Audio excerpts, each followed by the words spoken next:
الحمد لله كفى وسلام على عباده الذين اصطفى أما بعد. الحمد لله رب العالمين والصلاة والسلام على نبينا وحبيبنا ومولانا محمد وعلى آله وصحبه أجمعين. أما بعد فقد قال الله عز وجل: فأعوذ بالله السميع العليم من الشيطان الرجيم. بسم الله الرحمن الرحيم. وننزل من القرآن ما هو شفاء ورحمة للمؤمنين. وقال تعالى: وإذا مرضت فهو يشفين. وقال تعالى: قل هي للذين آمنوا هدى وشفاء. وقال إبراهيم: قلنا يا نار كوني بردا وسلاما على إبراهيم. صدق الله العظيم. قابل قدر معزز سامعین اور عزیز بھائیوں، ہمارا جو تسلسل ہے وہ بیماری اور اس کے علاج کے سلسلے میں گزشتہ ہفتے سے چل رہا ہے. گزشتہ ہفتے ہم لوگوں نے صحت کو مینٹین کرنے کے لیے جو اسباب اور ذرائع قرآن و حدیث سے ثابت ہیں اس کو ہم نے سنا ہے، جس میں ایک دماغی حالت کو ٹھیک کرنا، مینٹلی طور پہ انسان کو ہر چیز کے لیے تقدیر پر پریپیئر ہونا چاہیے. دوسرے، جسم کے لیے اس کو کوشش کرنا ہے کہ اس کا جسم، اس کی صحت کیسے مینٹین رہے. تیسرے، اس کی روح کو کیا وہ اسباب و عوامل ہیں جس سے اس کی روح مضبوط رہتی ہے، اس کا ایمان مضبوط رہتا ہے. آج جو ہم بات کر رہے ہیں وہ بیماری آنے کے اسباب کیا ہیں، جس کی وجہ سے ایک ذہن بیمار ہوتا ہے انسان کا، جسم بیمار ہوتا ہے، روح پراگندہ ہو جاتی ہے، اور پھر اس کے بچنے کی تدبیریں کیا ہیں، اس کو آج کے ہم اس وقت میں ڈسکس کریں گے. سب سے پہلے تو انسان کے لیے جو اللہ تعالیٰ نے بیماری رکھی ہے وہ ایک نعمت ہے. انسان اگر من جانب اللہ اگر بیمار ہوتا ہے، اللہ تبارک و تعالیٰ کسی بندے کو اگر بیمار کرتے ہیں، وہ بیماری اللہ کی طرف سے اس کے لیے ایک نعمت ہے. اس نعمت کی برکت سے اس کے گناہوں کی معافی ہوتی ہے. اللہ تبارک و تعالیٰ صغیرہ کبیرہ گناہوں سے اس کو بری کرتے ہیں. اگر گناہ اس کے ذمے میں نہیں ہیں تو اللہ تعالیٰ اس کے درجات کو بلند کرتے ہیں. تو بیماری اللہ تبارک و تعالیٰ سے ملاقات کا ایک ذریعہ بھی ہے کہ انسان بیمار ہو کے چند دن توبہ تلہ کر کے اپنے گناہوں کی معافی مانگ کے اللہ کے پاس جا کے ملتا ہے. اچانک کی موت سے ہر انسان کو دعا مانگنی چاہیے کہ اللہ تعالیٰ من فجاءۃ الموت، اچانک کی موت سے حفاظت کرے، کیونکہ ایک انسان کو اس میں توبہ کا بھی جو ہے وقت نہیں مل پاتا ہے اور انسان آنن فانن مر جاتا ہے. اب یہ بیماری جو ایک نعمت ہے، وہ نعمت اسی وقت ہو سکتی ہے جب یہ اللہ کی طرف سے ہو. انسان کی طرف سے جو بیماریاں آتی ہیں یہ نعمت نہیں ہوتی ہیں، وہ بطور سزا کے ہوتی ہیں. بما کسبت ایدی الناس، لوگوں نے جو کچھ کیا ہوا ہے اس کے زمرے میں اسے ایک بیماری ملتی ہے. مثال کے طور پر ایک انسان شراب کا عادی ہے، جس کو شراب کو اللہ تعالیٰ نے حرام قرار دیا ہے. پیتے پیتے اگر اس کے پھیپھڑے خراب ہوتے ہیں، اس کا لیور اگر سڑ جاتا ہے، اس کے کڈنیز میں تکلیف ہوتی ہے، تو یہ اللہ کی طرف سے نعمت نہیں ہے. یہ وہ ہے جس نے اپنے کرتوت سے کمایا ہے. آدمی بیڑی سگریٹ تمباکو گٹکوں کا عادی ہے، کھاتے کھاتے اس کے منہ کا کینسر ہو رہا ہے، اس کے لنگس کو کینسر ہو رہا ہے. تو یہ کینسر اللہ کی طرف سے نعمت نہیں ہے، یہ اس کے اپنے کرتوت کی وجہ سے ہوئی ہے. تو اس پر تو اللہ تعالیٰ سے اس کو توبہ مانگنے کی ضرورت ہے کہ جس چیز کو اللہ تعالیٰ نے منع کیا ہے، لا تلقوا بأیدیکم من التہلکہ، اے انسانوں اپنے ہاتھوں کے کرتوت کی وجہ سے اپنے آپ کو ہلاکت میں مت ڈالو، کہ انسان کچھ کرے اور اس کی پاداش میں جو ہے اس کو بھگتنا پڑے. یہ نہیں ہونا چاہیے. اب جو بیماری اللہ کی طرف سے آتی ہے یا جو بیماری انسانوں کے لیے جو دی گئی ہے، اس سے بچنے کے پہلے کچھ طریقے ہیں، اس کو ہم سمجھیں کہ کن اسباب کی وجہ سے انسان بیمار ہوتا ہے. اب پھر آ بھی گئی بیماری، اب وہ علاج کیا ہے، یہ دو باتوں کی طرف آج ہم توجہ دینا چاہیے. بیماری نہ آنے کے لیے سب سے پہلا گر اور جو ہنر ہے، انسان کو ہمیشہ مسکراتے اور ہنستے رہنا چاہیے. ترمذی شریف کی روایت ہے، حضور صلی اللہ علیہ وسلم کے متعلق سیدنا ابو ہریرہ نے فرمایا کہ کان فخما مفخما تبسم وجہہ، اللہ کے نبی علیہ الصلوۃ والسلام ہمیشہ مسکراتے رہتے تھے۔ ایک وقت آتا ہے انسان کے لیے مصیبت کا آتا ہے، پریشانی آتی ہے، غم آتا ہے، ٹینشن آتا ہے، مگر انسان اس بیماری، اس ٹینشن کے اندر اپنے آپ کو ہلاکت کے اندر نہیں ڈالنا چاہیے، کہ اللہ نے قرآن میں فرمایا ان مع العسر یسرا، ہر مصیبت کے بعد آسانی ہے، ہر تنگی کے بعد آسانی ہے۔ تو جب اللہ تبارک و تعالیٰ کسی بندے کو اگر غم ہی دے تو انسان زندہ نہیں رہ سکتا، اللہ تعالیٰ ایک بندے کو مسلسل خوشی دے تو بھی زندہ نہیں رہ سکتا، کہ خوشی میں آ کر کے انسان جو ہے وہ مر جاتا ہے اور غم میں آ کے بھی انسان مرتا ہے۔ بیلنسنگ جو ہے وہ نشیب و فراز کا نام ہے، زندگی میں کبھی کسی کے اتار ہوگا، کبھی چڑھاؤ ہوگا، کبھی انسان اوپر ہوگا، کبھی نیچے ہوگا، کبھی ذلت ہوگی، کبھی عزت ہوگی، کبھی مال ہوگا، کبھی تنگی ہوگی، کبھی بیماری ہوگی، کبھی شفا ہوگی۔ اسی کے اندر گھومتا پھرتا ایک انسان، اس کو زندگی کہتے ہیں۔ انسان کو چاہیے کہ تقدیر پر اس کا یقین ہو، والقدر خیرہ وشرہ من اللہ تعالی، اچھی ہو یا بری ہو تقدیر اللہ کی طرف سے ملتی ہے، تو جو اللہ کی طرف سے ہمیں مل رہا ہے اس کو خوشی سے قبول کرنا ہے۔ اس میں انسان کو جو ہے وہ ناشکرہ، اور حتیٰ کہ انسان بعض مرتبہ ناشکری کرتے کرتے مشرک بن جاتا ہے، کہتا ہے کہ یہ بیماری کیا اللہ ہم کو ہی ڈالنا تھا، کیا اللہ کو پوری دنیا میں ہم ہی مل گئے تھے، ہماری جو ہے گھر کے اندر وہ یہ ہونا تھا، ہماری گھر کے اندر بیماری لگنی تھی۔ یہ انسان کے کفریہ کلمات ہیں جو اپنی زبان سے نکال رہا ہے۔ حضور صلی اللہ علیہ وسلم کو جس طریقے سے آزمایا گیا وہ ایک الگ ٹاپک ہے، کہ سب سے زیادہ مغموم، سب سے زیادہ حالتیں اس طریقے کی ابتر ہوتی تھی اللہ کے نبی صلی اللہ علیہ وسلم کی، کہ ہنسنے کے چانسز آپ کی لائف میں نہیں تھے۔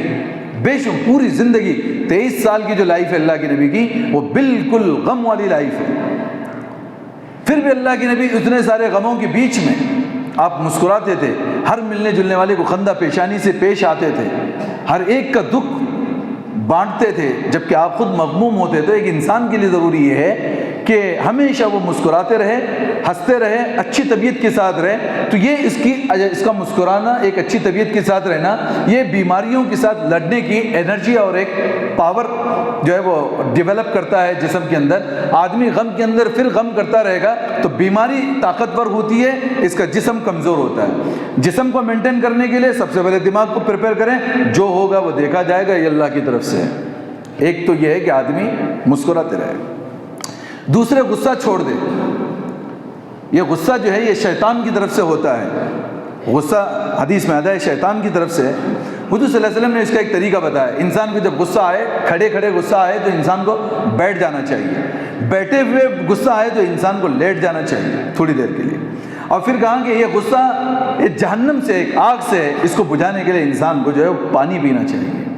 تو یہ طریقہ بتایا گیا کہ غصہ ایک بہت بڑا انسان کو بیمار کرتا ہے۔ آدمی دیکھیے جتنے بھی بی پی کے جو انسان جو شکار ہیں، اس کی وجہ غصہ ہے، بیجا غصہ، چھوٹی چھوٹی باتوں پہ غصہ، اور اتنا زیادہ وہ ہائپر ہو جاتے ہیں جس کی وجہ سے خون کا جو دوران ہے اسپیڈ میں ہوتا ہے، جن کو پھر بعد میں جو ہے وہ بی پی کے ٹیبلٹس کے ذریعے سے ان کا علاج چلتا رہتا ہے۔ آدمی غصہ چھوڑ دے، اس کا خون کا دوران، ایک طرف تو ہنستے رہیں، خوش رہیں، ہیپی لائف گزاریں، دوسرے طرف غصہ نہ کریں۔ جو ہونا ہے مقدر ہے، بچہ ایگزام میں فیل ہو گیا، وہ اس کا مقدر ہے، فلاں فلاں معاملہ ہو گیا، گھر کے اندر کچھ 19-20 ہو گئی، کہاں ہے مقدر ہے۔ آدمی اپنے آپ کو جتنا سائلنٹ رکھے گا، غصے سے بچائے رکھے گا، اتنا ہی انسان کی جو ہے ہیلتھ جو ہے وہ بہتر رہے گی۔ جتنا زیادہ غصہ کرے گا اس کی ہیلتھ برباد ہوگی۔ سب سے بڑا جو خطرناک پوائنٹ جو ہمارے درمیان میں یہ ہے کہ آدمی غصہ نہ کرے، اور یہ حدیث میں بھی ہے۔ دوسرے، انسان لوگوں کے لیے جینے کی ایک عادت ڈالے، یہ بہت اہم پوائنٹ ہے۔ انسان کو لوگوں کے لیے جینا چاہیے۔ ہم کیا ہیں؟ ہم اپنے لیے جی رہے ہیں، آج میری زندگی اچھے گزرے، میں بہت خوش رہوں، میں بہت اچھے کھاؤں، میں بہت اچھے کپڑے پہنوں، میری اچھی سواری ہو۔ نہیں، انسان اپنے سے کمتر لوگوں کے بیچ میں چل کر کے انہیں خوش کرنے کی کوشش کریں۔ آپ 100-200 روپے کا کچھ راشن پرچیز کر کے آپ کسی غریب کے گھر پہ جاتے ہیں اور ان کے گھر میں چولہا جلاتے ہیں، جو خوشی اللہ آپ کو دیتے ہیں، آپ کے گھروں کے 100 چولہے اس غریب کے چولہا جلانے پہ جو خوشی دیتے ہیں، وہ 100 چولہوں سے نہیں خوشی ملتی۔ حضرت عمر فاروق کا یہی سسٹم تھا، سیدنا صدیق اکبر کا یہی حال تھا کہ اب راتوں میں گشت کرتے تھے، ایک ایک گھر میں جا کے دیکھتے کہ کیا حالات ہیں، جنگلوں میں جا کے دیکھتے، اور وہاں پہ جا کر کے ان معصوم بچوں کو اپنے گود میں رکھ کر کے جو ہے وہ پالتے. نہ خاندان پتہ ہے، نہ اسلام کا پتہ ہے، نہ کون ہے، مسافر ہیں بس لیکن انسان ہیں. جب وہ آتے تو اتنی سکون سے پھر تہجد کے اندر اللہ سے کہتے ہیں اللہ بڑی خوشی مل رہی کہ میرے ذریعے سے میں نے کسی کی ایک مدد کی. تو انسان جب مدد کرنے کا عادی بنتا ہے ایٹومیٹکلی اپنے سارے غم وہ بھول جاتا ہے، اور اپنی بیماریاں اس کو بیماری نہیں لگتی، کیونکہ انسان کو چاہیے کہ دوسروں کے لیے جینا سیکھیں، جو حضور اور صحابہ کی زندگی کا اصل مقصد. ہم کو اللہ تبارک و تعالیٰ نے جو پیدا کیا ہے لوگوں کے بیچ میں رہ کے ان کے پرابلم کو سالو کرنے کی ایک ذمہ داری بھی دی ہے. جب ہم ایک دوسرے کے لیے کام کریں گے، جئیں گے، تو انسان کو اپنی تکلیفیں اور اپنا غم خود بخود کم ہوگا. اب آئے مسئلہ، بیمار انسان جو ہوتا ہے اس کے فوڈ کی وجہ سے ہوتا ہے، اس کے کھانے کی وجہ سے ہوتا ہے. اس کے دو حصے ہیں، کھانا بے وقت کھانا، لمیٹیشن کراس کر کے کھانا. دو چیزیں ذہن میں رکھیں. بے وقت کھانا، آدمی کبھی بھی کھا رہا ہے، جتنا چاہے ان لمٹ کھا رہا ہے، یہ بیماری کا جو ہے وہ ایک سبب ہے، ایک جڑ ہے. اس میں کرنا یہ ہے کہ انسان کو سورج کے نکلنے کے وقت میں کھانا اور سورج کے ڈوبنے کے وقت میں کھانا، یہ اس کے لیے ایک بہت بڑا ہاضمے کے لیے بڑا بینیفٹ ہوتا ہے. جیسے ایک درخت کو آپ دیکھیں، آپ پورا 24 گھنٹے آپ چھاؤں میں رکھ دیں، وہ درخت سوکھنا شروع ہو جائے گا. آپ دھوپ میں نکالیں، وہ درخت جو ہے وہ فائر انرجی اس کے اندر ڈیولپ ہوتی ہے، وہ زندہ ہوتا ہے. یہ انسان کا بھی تعلق اللہ تعالیٰ نے سورج اور چاند سے رکھا ہے. انسان کو ڈیلی 1 گھنٹہ کڑک تپتی ہوئی دھوپ کے اندر اس کو گھومنا چاہیے، بیٹھنا چاہیے. اور جو لوگ ہارڈ ورک کرتے ہیں، دھوپ میں کرتے ہیں، تو ان کا تو کوئی مسئلہ ہی نہیں ہے. جو لوگ صرف چھاؤں میں بیٹھے ہیں، یہاں سے نکلے آفس میں بیٹھے، کہیں جا رہے ہیں، بس چھاؤں میں ہی بیٹھے ہوئے ہیں، دھوپ میں نہیں ہوتا ہے، ان کی ہیلتھ کی جو کیپیسٹی ہے وہ دھیرے دھیرے یہ مردگی کی طرف لے جاتی ہے. جتنا انسان اپنے آپ کو دھوپ میں رکھے گا، ضروری نہیں کہ 7 بجے کی وہ 8 بجے، ڈاکٹر لوگوں کا ایک بہانہ ہے. دھوپ کی انرجی جتنی تیز ہوگی اور جتنا جو ہے وہ آپ کی باڈی کو جو دھوپ لگتی ہے، ایک فائر انرجی ہوتی ہے ہمارے پیٹ میں. وہ جب فائر جب ہوتا ہے آپ کے کھانے کو اور آپ کے پیٹ کے آپ کے ہاضمے کو جو ہے وہ ختم کرتا ہے، جس کی وجہ سے آپ کا کھانا بھی اچھا ہوتا ہے، ہضم بھی ہوتا ہے. روزانہ کم از کم 1 گھنٹہ انسان کو دھوپ کے اندر رہنا چاہیے. جو لوگ دھوپ میں نہیں رہتے وہ لوگ بیماری سے لڑنے کی طاقت بھی نہیں رکھتے. دوسرے، کھانے کا جو طریقہ دیکھیے، سحری کے وقت میں ہمیں کہا گیا ہے کھانے کے لیے سورج کے ڈوبنے کے وقت میں. یہ کھانے کے لیے ہضم کا ایک اچھا ٹائم ہوتا ہے. آپ الگ صبح ناشتہ کریں، زیادہ کریں. دوپہر کا کھانا ناشتے سے کم ہونا چاہیے، رات کا کھانا اس سے کم ہونا چاہیے. ہمارا الٹا ہو گیا ہے، ناشتہ بہت تھوڑا، دوپہر کا کھانا اس سے زیادہ، رات کا کھانا تو ان لمٹ، یہاں دعوت وہاں دعوت وہاں دعوت، بھر کے آ رہے ہیں اتنی ساری بریانی 2-2 کلو پیٹ میں، اور جا کر کے 10 بجے کھانا کھایا اور 10:30 بجے بستر پہ کھانا سڑ رہا ہے پورا 12 گھنٹے تک وہاں پہ. اس لیے کہ وہ فائر ہو ہی نہیں رہا ہے، وہ جل ہی نہیں رہا ہے، وہ ہضم ہی نہیں ہو رہا ہے، پورا رکھا ہوا ہے کھانا، سانسیں وہیں سے چل رہی ہیں. اب وہ شوگر کا مسئلہ آ رہا ہے، خون جو ہے وہ گدلا ہو رہا ہے، اب بلاکیج کا سسٹم ہو رہا ہے. یہ کیوں ہو رہا ہے؟ کھانا پیٹ میں سڑنے کی وجہ سے ہوتا ہے. کھانے کو جلانے کے لیے آپ اتنا کھائیں جتنے کو آپ جلا سکتے ہو، جتنے کو آپ ہضم کر سکتے ہو. لمٹ میں کھانا چاہیے انسان کو، بہت لمٹ میں. لمٹ کیا ہے؟ حضور صلی اللہ علیہ وسلم نے انسان کے کھانے کی لمٹ کیا بتائی ہے؟ پیٹ کے 3 حصے ہونے چاہیے. 1/3 انسان کھانا کھائے، 1/3 پانی کے لیے رکھے، 1/3 جو ہے وہ ایئر کے لیے رکھے، ہوا کے لیے. کھانا ہی انسان نے یہاں گلا بھر کے کھایا ہے، جو دن بھر ڈکارے دے گا. ہوا ایئر ہی نہیں نکلی. ڈکار کیا ہے؟ وہ ایکچولی ایئر ہے.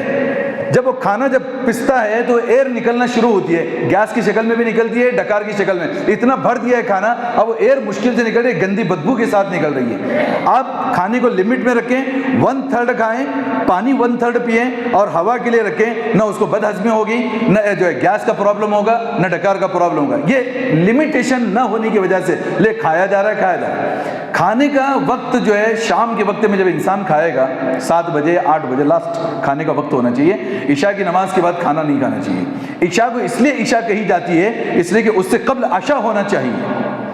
عشاء کہتے ہیں رات کے کھانے کو، عشاء سے پہلے انسان کو کھانے کا عادی ہونا چاہیے.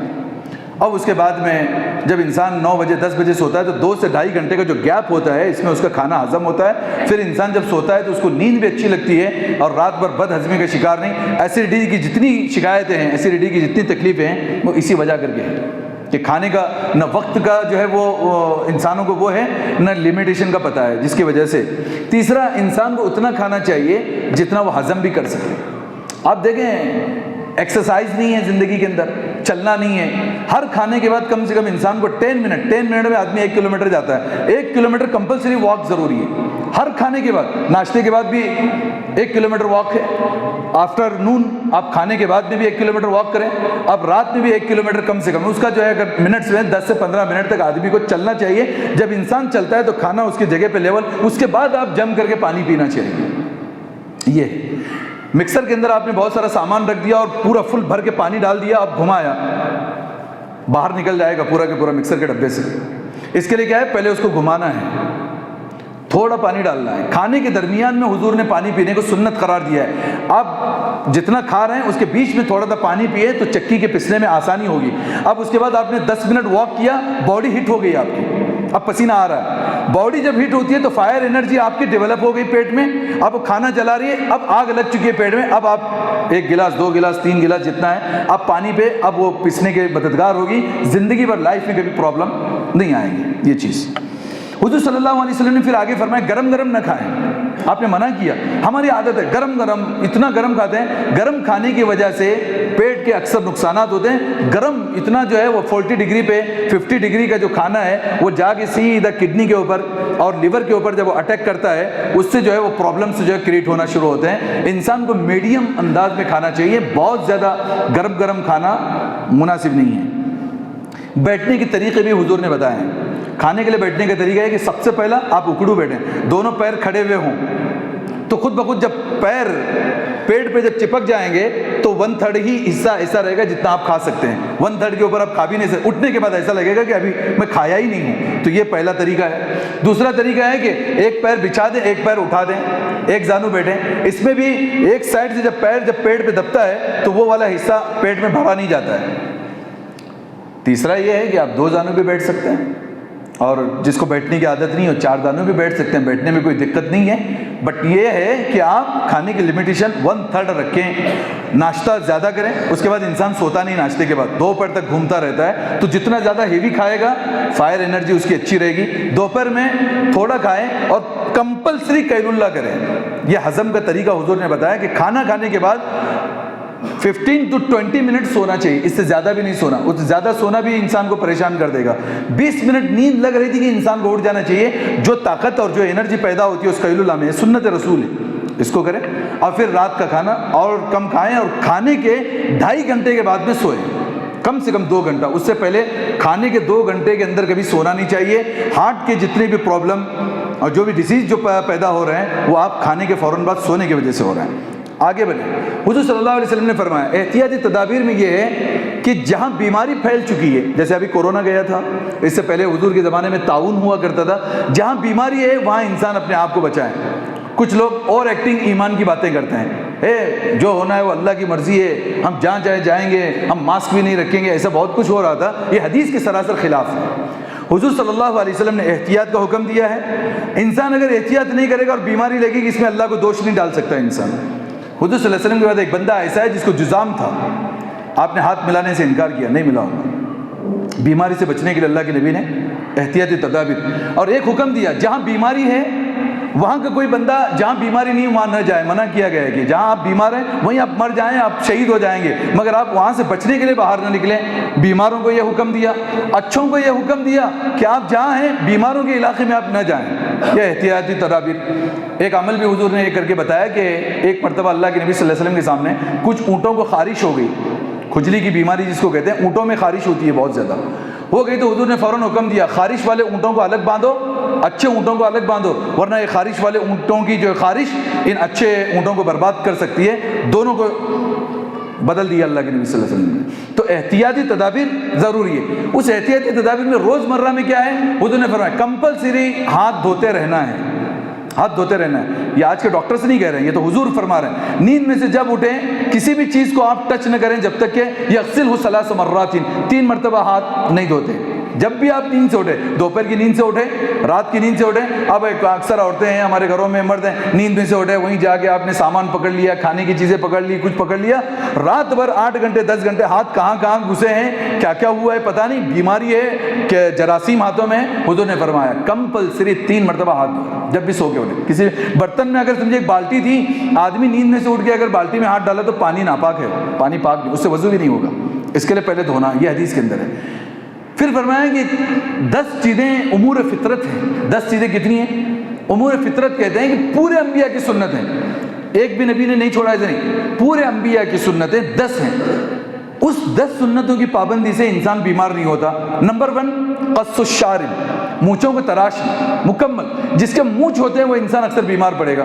اب جو ناک سے جو ہوائیں جا رہی ہیں، اب اس کے مونچھوں میں گھسا ہوا ہے. آدمی پانی پی رہا ہے، آدھا پانی کے اندر مونچھ، آدھا وہی پانی جو ہے وہ ریٹرن اس کے پیٹ میں. اس کے لیے مونچھ والے کا جھوٹا بھی نہیں پینا چاہیے، اس لیے کہ وہ گندا اور ناپاک ہوتا ہے.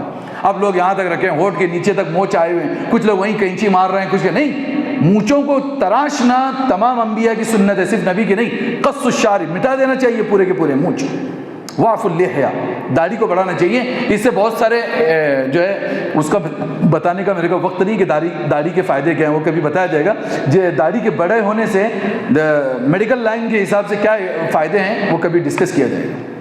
نمبر 2 المضمضۃ والاستنشاق. یہ 2 ہو گئے، 2 گلے کے ہیں، 2 ہو گئے منہ کے ہو گئے، مونچھ تراشنا ہے. 2 گلے کے یہ ہیں کہ ہمیشہ گرگرا کرنا 3 مرتبہ. اس کے لیے وضو میں کمپلسری کہا گیا ہے، حضور کی سنت اور تمام انبیاء کی. گلے کے اندر تک پانی ڈالنا اور پوری طاقت سے اس کو نکالنا، اس کو مضمضہ کہتے ہیں. بعض مرتبہ صحابہ کرام اور حضرت ابوبکر صدیق انگلیوں سے رگڑ رگڑ کے زبان کو صاف کرتے تھے اور نکالتے تھے، جس کو ہم پت نکالنا بھی بولتے ہیں. جو بھی ہے 5 نمازوں میں، بلکہ جب بھی آپ وضو کریں وہ مضمضے کا، ہم لوگ صرف کلی کر رہے ہیں، کلی نہیں کہا ہے حدیث کے اندر، مضمضہ پورا جو ہے گرارا اندر تک پانی جا کے باہر. اس کو کبھی بھی تھائرائڈ کی بیماری نہیں ہو سکتی، کبھی بھی جو ہے وہ گلے کی جو ہے پرابلمس نہیں آ سکتے، کبھی بھی جو ہے ٹونسلز کا پرابلم نہیں آ سکتا. جس کی ورزش دن میں ہر نماز اور ہر وضو کے وقت میں انسان 3 مرتبہ کر رہا ہے. استنشاق، ناک کی نرم ہڈی تک پانی زور سے کھینچنا اور اس کو جو ہے چھنکنا، کیونکہ ہوائیں وہیں سے چلتی ہیں. گندگیاں اکثر ہمارے سانس کے ذریعے سے ہوتی ہے، ہواؤں کے ذریعے سے ہوتی ہے، تو کمپلسری ناک کی نرم ہڈی تک پانی پہنچاتے تھے. تمام انبیاء کی سنت ہے. یہ کیوں بتائی گئی ہے؟ یہ اسی کے اندر ہمارا اسلام ہے. اس کے بعد میں السواک، مسواک کرنا تمام نبیوں کی سنت. ہر وقت اپنے دانتوں کو صاف کرنا ہے. کھانے کے بعد میں اپنے ہونٹوں کو بھی دھونا ہے. کلی کرنا ضروری ہے. حضور صلی اللہ علیہ وسلم کھانے کے بعد کلی کرتے تھے. ہم کیا کر رہے ہیں؟ وہی دانتوں میں کچھ بچا ہے، وہیں سو گئے، صبح تک وہ دانت میں اس جگہ پہ وہ کھانا سڑ گیا، آپ کی جڑوں کو اور آپ کے مسوڑوں کو برباد کر رہا ہے. کلی کمپلسری. اور مسواک، سونے سے پہلے مسواک، سو کے اٹھنے کے بعد مسواک، ہر نماز کے وقت مسواک، ہر وضو کے وقت مسواک. نماز کے وقت بھی مسواک سنت ہے. جیب میں مسواک ہو، مسواک کریں اور پھر جو ہے اللہ اکبر تکبیر باندھ دیں. تو یہ اتنی زیادہ ترغیب حدیث میں مسواک کی دیجیے. اس کے بعد آتا ہے نمبر 7 ناخن تراشنا. کمپلسری ہفتے میں 1 مرتبہ ناخن تراشنا. پھر حضور نے فرمایا کہ اس کے پوروں میں جو گندگی ہوتی ہے اس گندگی کو صاف کرنا. ہم ہوٹل میں کھا رہے ہیں، گھروں میں کھا رہے ہیں، کوئی اتنے گندے رہنے کی عادت ہے لوگوں کو، بس کام کر رہے ہیں ادھر ادھر، پورا گندگی بھری ہوئی ہے، اسی سے آٹے گوندھ رہے ہیں. گھر کی عورتیں اگر صفائی نہیں کر رہے ہیں، اسی سے آٹا گوندا جا رہا ہے جو پورا زہر ہے. اب وہی کھانا آپ فوڈ کھا رہے ہیں، تو کیسے؟ کمپلسری ناخن کا تراشنا اور اس کے اندر کا جو بھی وہ گندگی ہوتی ہے اس کو صاف کرنے کی ترغیب دی گئی ہے. اس کے بعد کہاں؟ بغلوں کی صفائی. دیکھیے اتنی اہم چیز ہے اور اتنے ہم لوگ بھی بے حیا ہو چکے ہیں، وہ یہی حجام کے وہاں جا کے جو بغلے اٹھاتے ہیں. یہ بالکل گندگی کی بات ہے. یہ پرائیویٹ چیزیں ہیں جس کو گھر کے اندر باتھ روم کے اندر اس کو جو ہے صاف کرنی چاہیے اور ہر ہفتہ صاف کرنے کی کوشش. 40 دن تک جو بغل کے اور زیر ناف جو بال صاف نہ کرے وہ گنہگار ہے اسلام کے اندر. بالوں کی صفائی، بلکہ کوشش تو ہو کہ اس کو اکھاڑنے کی عادت ہو بالوں کو بغل کے. حضور نے کہا کہ اس کو اکھاڑیں، اسی میں بیماری ہے. اب پسینہ اتنا زیادہ ہے، اتنا زیادہ ہو رہا ہے، بال بھی اتنے زیادہ ہیں اور گندگی تعفن ہو رہا ہے. اس تعفن سے انسان بیمار ہوتا ہے. بغلوں کی صفائی تمام انبیاء کی سنت. زیر ناف صاف کرنا. ایک واقعہ آتا ہے حضرت خبیب ابن عدی رضی اللہ عنہ کو جب دوسرے دن پھانسی دی جانے والی تھی، ان سے پوچھا گیا کہ تمہاری آخری خواہش کیا ہے؟ کافروں نے انہیں قید کر رکھا تھا بہت دنوں تک. حضور کے پیغام کو لے کے گئے تھے. معلوم یہ ہوا کہ دوسرے دن پھانسی دی جائے گی. انہوں نے کہا کہ مجھے لوہا دے دیں اور استرا دے دیں. اس زمانے میں جو استرا ہوتا تھا لوہے کا. انہوں نے کہا کہ یہ کیوں؟ آپ مجھے دے دیں. وہ لوہا لے کر کے آپ نے بغلوں کے اور زیر ناف بال صاف کیے. اس کے بعد نماز پڑھی، کہا کہ اب مجھے پھانسی دے دو. سوچنے کی بات ہے کہ ایک آخری خواہش کہ اللہ کے پاس بندہ اس حالت میں ملے کہ اس کے بدن کے اوپر کوئی گندگی نہ ہو. یہ صفائی اور ستھرائی اسلام نے دی. اور ہمارے یہاں پہ 4 مہینے تک بال صاف نہیں کر رہے ہیں, اور وہاں جا کے جو ہے حجام کی دکان میں انسان جو اس طریقے کی گندی چالیں کر رہا ہے. نہیں, یہ اپنے ہر ہفتہ جو غسل سے پہلے کرنے کا کام ہے. پھر اس کے بعد میں دیکھیں, بدن پر پانی بہانا. روزانہ کسی ایک وقت میں انسان کو نہانے کی عادت ہونی چاہیے کہ جو پسینے ہو رہے ہیں, جو گندگی ہو رہی ہے, اس کو اکثر جب تک انسان نہاتا رہتا ہے وہ انسان بیمار نہیں ہوتا. نہانے والا انسان کبھی بیمار نہیں ہوتا. پھر آخری کام, خوشبو لگانے کی عادت ہونی چاہیے. جب بھی ہے آدمی خوشبو, جتنا خوشبو سونگتا ہے انسان اس ناک کے ذریعے سے, اتنا اس کا ذہن معطر ہوتا ہے اور صاف و ستھرا رہتا ہے. حضور صلی اللہ علیہ وسلم نے فرمایا, یہ اہم بات ہے دیکھیں, کہ گھر کے برتن ہمیشہ ڈھکے ہوئے رہنا چاہیے. گھر کے برتن ہمیشہ کھلے نہیں ہونا چاہیے. آدمی کھانا لگا دیا, دسترخوان لگا دیا, برتنوں میں کھانا ویسی ہے کھلا. حضور نے فرمایا ہر سال ایک رات ایسی آتی ہے جس میں آسمان سے زمین پر بلائیں اتاری جاتی ہیں. بخاری مسلم کی حدیث سنا رہا ہوں. ہر سال ایک رات ایسی ہوتی ہے جس میں آسمان سے مسلسل بلائیں اترتی ہیں. جن کے گھر کے برتن ڈھکن کھلے ہوئے ہوتے ہیں اس کے اندر وہ بلائیں اترتی ہیں. تم جب اس کو کھاتے ہو تو تم بیمار ہو جاتے ہو. ایک صحابی آئے حضور صلی اللہ علیہ وسلم کے پاس, کہنے لگا اللہ کے نبی میں دوا سے علاج کروانا چاہ رہا ہوں. حضور نے فرمایا دنیا میں جتنی بیماریاں اللہ نے پیدا کی ہیں ہر بیماری کا علاج ہے. ہاں, جو انسان اس علاج کو معلوم نہ کرے وہ جاہل ہے. اور پھر فرمایا ایک ایسی بیماری ہے جس کا علاج اللہ نے نہیں رکھا, کہاں وہ الحرم, وہ بڑھاپا ہے. بڑھاپے کو آپ جوانی میں تبدیل نہیں کر سکتے, اس کے بعد تو انسان کو مر جانا ہے. اس کے علاوہ زمین پر جتنی بیماری ہیں, ہاں یہ بات الگ ہے ایلوپیتھک والوں کے پاس کچھ چیزیں نہیں ہیں, ہومیوپیتھک نہیں, اس کا علاج نہیں آیا, اس لیے کہ ان کا علم وہاں تک نہیں گیا. مگر اللہ کے نبی علیہ السلام فرما رہے ہیں جتنی بیماریاں ہیں ان سب کا علاج موجود ہے. اب بہت اہم بات پہ میں ڈسکس کرنے جا رہا ہوں, اور قرآن کی آیت ہے وَلَا تَقْرَبُوا الزِّنَا, زنا کے قریب بھی مت پھٹکو, إِنَّهُ كَانَ فَاحِشَةً وَمَقْتًا وَسَاءَ سَبِيلًا, وہ بالکل غلط چیز اور بیماری کی چیز ہے اور یہ ایسا برا راستہ ہے. اب اللہ بھی ناراض, انسان کی ہیلتھ بھی, اب ایڈس ہو جائے, HIV ہو جائے, اب کوئی وہ نہیں.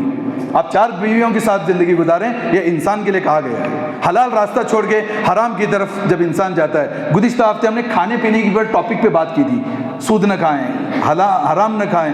یہ ہے انسان کے لیے یہ جسم کو برباد نہ کرنے کا ایک طریقہ کہ حلال طریقے سے جسم کو استعمال کریں. نیکسٹ اس کے آگے اللہ نے فرمایا بچوں پہ آتی ہیں.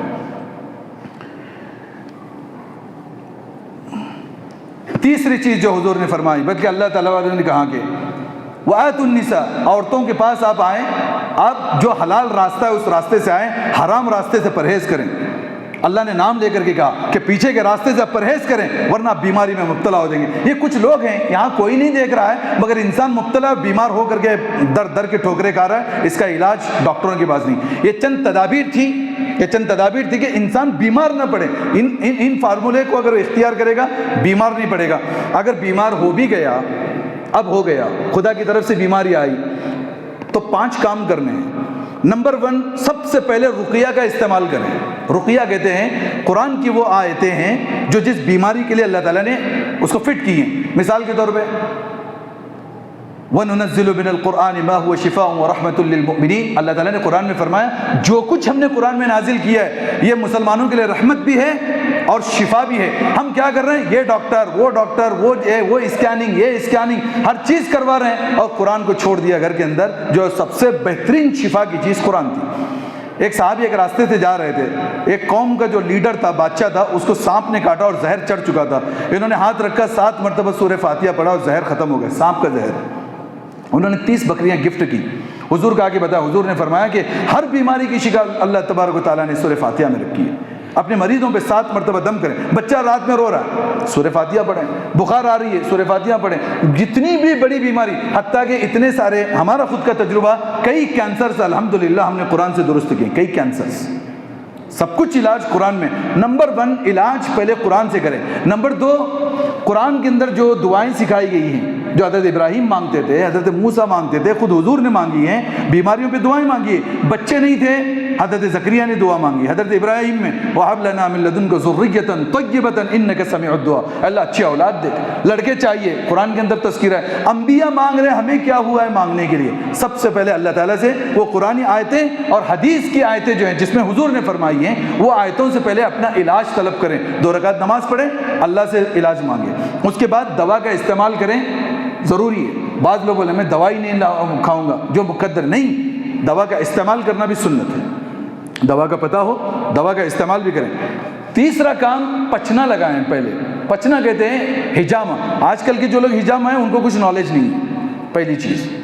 اچھا ماہر انسان اگر حکیم ہے تو اس سے لگوائیے، ورنہ تو موت کا سبب بھی ہو سکتی ہے۔ ایک حدیث ہے، بدھ کے روز آپ پچنا نہ لگائیں، چاند کی راتوں کو دیکھ کر کے پچنا، جو کپنگ جو ہوتی ہے، چاند پر ہمارا خون کا دوران ہوتا ہے، جیسے میں نے شروع میں بھی کہا کہ فائر انرجی سورج سے آتی ہے، ہمارے خون کی اسپیڈ چاند سے بھی جڑی ہوئی ہے۔